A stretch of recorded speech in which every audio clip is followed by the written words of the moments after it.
दोस्तों आज इस वीडियो में हम बात करेंगे इंडियन रेलवे के ब्रेक जर्नी रूल के बारे में या फिर ब्रेक जर्नी टिकट के बारे में, और ये भी जानेंगे कि ब्रेक जर्नी रूल के द्वारा जो यात्रियों को टिकट मिलता है वो बाकी टिकट से सस्ता क्यों होता है। कुल मिलाकर यात्री ब्रेक जर्नी रूल का इस्तेमाल करके टिकट का जो किराया होता है उसमें पैसे बचा पाएंगे। लेकिन दोस्तों ये जो ब्रेक जर्नी रूल है यानी कि ये जो ब्रेक जर्नी टिकट है इसका सबसे बड़ा फायदा ट्रेन में सफर करते समय यात्रियों को मिलता है। इसी कारण दोस्तों आपको आज इस वीडियो में ब्रेक जर्नी रूल से जुड़ी यानी कि टिकट से जुड़ी सभी प्रकार की जानकारी मिलने वाली है, ताकि आप भी इंडियन रेलवे के ब्रेक जर्नी रूल का फायदा उठा पाएं और टिकट में लगने वाला जो किराया होता है उस किराए पर भी छूट ले पाएं। तो चलिए दोस्तों फिर एक सिंपल से एग्जांपल के जरिए समझते हैं कि आखिर ये ब्रेक जर्नी रूल या फिर ब्रेक जर्नी टिकट क्या होता है। तो दोस्तों मान लीजिए कि एक यात्री पटना से सूरत के लिए टिकट बुक कराता है, लेकिन इसके बाद इस यात्री को बीच के किसी रेलवे स्टेशन पर उतरना होता है क्योंकि उसको उस रेलवे स्टेशन पर कुछ जरूरी काम होता है। लेकिन इस यात्री को इस जरूरी काम के बारे में पहले से भी पता होता है। इसी कारण होता है कि ये यात्री बीच के किसी रेलवे स्टेशन पर उतर जाता है, लेकिन इस यात्री के द्वारा एक गलती की जाती है, यानी कि ये जो यात्री है वो ब्रेक जर्नी रूल के द्वारा टिकट नहीं खरीदता है।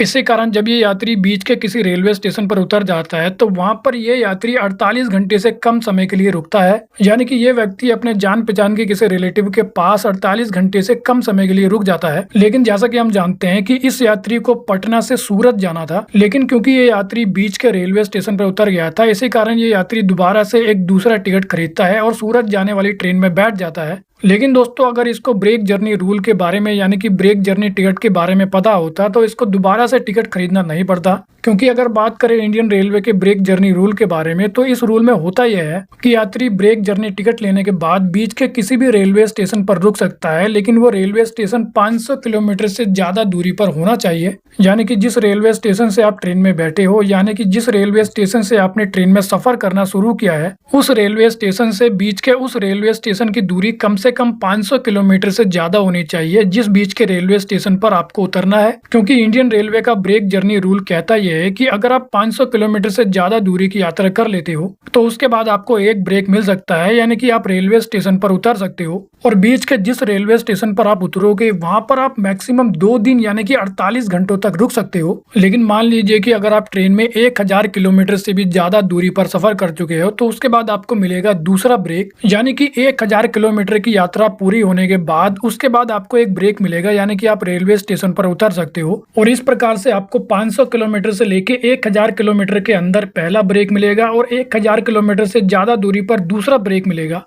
और हर ब्रेक पर आप मैक्सिमम 2 दिन यानी कि 48 घंटे तक रुक सकते हो। लेकिन इसके अलावा मैं आपको बता दूं कि कुछ ट्रेनें ऐसी भी है जहां पर इंडियन रेलवे का ये ब्रेक जर्नी वाला रूल लागू नहीं होता है, जैसे कि राजधानी ट्रेन, शताब्दी ट्रेन और जन शताब्दी ट्रेन, क्योंकि ये train basically point two point fair वाली ट्रेनें होती है और इन ट्रेनों में ब्रेक जर्नी अलाउड नहीं होती है। अब लास्ट में अगर बात करें कि ब्रेक जर्नी टिकट आप कैसे ले सकते हो, तो दोस्तों ब्रेक जर्नी रूल के अकॉर्डिंग टिकट बुक करने के लिए आपको सिंपली करना ही है कि आपको रेलवे स्टेशन के काउंटर पर जाना है, और रेलवे स्टेशन के काउंटर पर जाने के बाद आपको ब्रेक जर्नी रूल वाले टिकट की पूरी जानकारी मिल जाएगी और आपको एक फॉर्म भी दिया जा सकता है जो कि आपको सबमिट करना पड़ेगा। तो हाल दोस्तों इस वीडियो में इतना ही। I hope you like the video. तो फिर मिलेंगे अगली वीडियो में, जब तक के लिए जय हिंद।